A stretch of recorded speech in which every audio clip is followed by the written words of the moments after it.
ফেরাউন, সে এবং তার বাহিনীর লোকেরা অন্যায়ভাবেই আল্লাহর জমিনে অহংকার করল। ওরা ধরে নিয়েছিল ওদের কখনো আমার কাছে ফিরে আসতে হবে না। অতঃপর আমি তাকে এবং তার গোটা বাহিনীকে ধরে সমুদ্রে নিক্ষেপ করলাম। অতএব হে নবী, তুমি দেখো বিদ্রোহ করলে জালেমদের পরিণাম কি ভয়াবহ হয়ে থাকে। আমি ওদের এমন সব লোকদের নেতা বানিয়েছি যারা জাহান্নামের আগুনের দিকেই ডাকবে।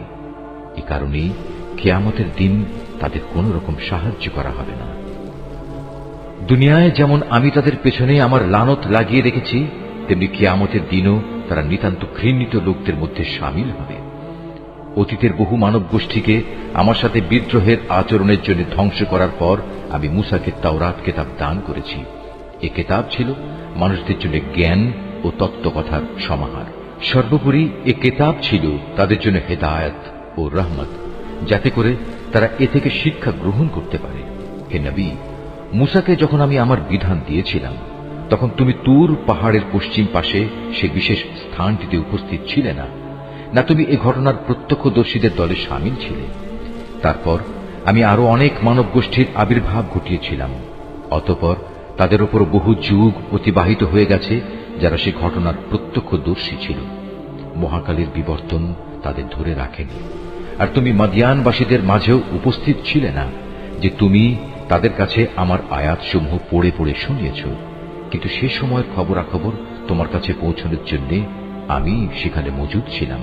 মুসাকে যখন আমি প্রথমবার আওয়াজ দিয়েছিলাম, তখনও তুমি তুর পাহাড়ের কোনো দিকেই মজুদ ছিলে না। বস্তুত এটা হচ্ছে তোমার প্রতি তোমার মালিকের রহমত। তিনি তোমাকে এসব অবহিত করেছেন, যাতে করে এর মাধ্যমে তুমি এমন এক সম্প্রদায়কে সতর্ক করতে পারো যাদের কাছে তোমার আগে কোনো সতর্ককারী আসেনি, যে তারা উপদেশ গ্রহণ করবে। এমন যেন না হয় ওদের কৃতকর্মের জন্য ওদের ওপর কোনো বিপর্যয় এসে পড়বে, এবং তখন তারা বলবে, হে আমাদের মালিক, তুমি আমাদের কাছে কোনো রসুল পাঠালে না কেন?